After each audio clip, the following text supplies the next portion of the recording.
Bonjour et bienvenue dans ma série de podcasts consacrés au chatbot dans le secteur de la santé. Dans ce deuxième épisode, nous allons rentrer dans le détail de ce qu'est précisément un chatbot et évoquer ses origines qui, comme vous pourrez le voir, sont en lien direct avec le secteur de la santé. Le terme chatbot apparaît au milieu des années 1990 avec le développement du Web 1.0.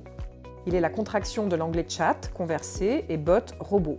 On pourrait le traduire par dialogueur, mais en français on parle plus volontiers d'agent conversationnel. Concrètement, il s'agit d'un logiciel informatique programmé pour accomplir une ou plusieurs tâches prédéfinies. Sa particularité, interagir en langage naturel avec l'utilisateur, c'est-à-dire simuler une conversation. C'est pourquoi vous entendez parler de technologie conversationnelle. L'interface d'un chatbot peut être textuelle, vocale ou les deux, c'est-à-dire hybride. Dans le cas d'une interface textuelle, l'utilisateur saisit du texte et échange des messages écrits avec le chatbot, soit depuis un ordinateur, par exemple un site web doté d'un agent virtuel, soit depuis un smartphone comme un simple échange de SMS. On parle d'interface vocale quand l'utilisateur pose des questions à haute voix au chatbot, qui répond également par la voix, souvent une voix de synthèse. C'est ce qu'on appelle les voice bots, à l'image des assistants vocaux grand public, tels que les enceintes connectées proposées par les GAFAM.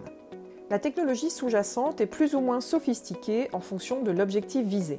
Un chatbot simple, conçu sur la base d'un script et d'un arbre décisionnel, permet de traiter un nombre fini de questions-réponses. Il est alors dit fermé et se présente sous forme de bouton. Un chatbot dit ouvert s'appuie sur des technologies d'analyse et de compréhension du langage naturel, voire parfois sur l'intelligence artificielle, pour permettre des interactions plus libres et ouvertes, charge au chatbot de les contextualiser et les analyser pour pouvoir y répondre.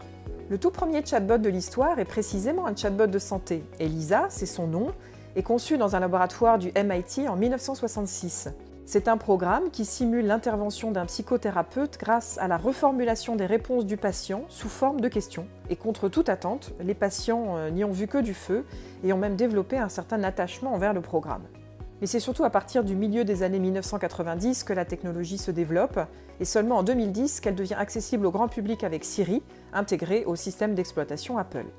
Les autres géants du numérique lui emboîtent rapidement le pas, et depuis 2016, le conversationnel se développe à vive allure, en particulier dans les secteurs marchands, la banque et l'assurance, et plus récemment dans le secteur de la santé. Pour saisir les enjeux liés à l'utilisation des technologies conversationnelles dans la santé, je vous donne rendez-vous dans le prochain épisode de ma série de podcasts consacrée au chatbot de santé.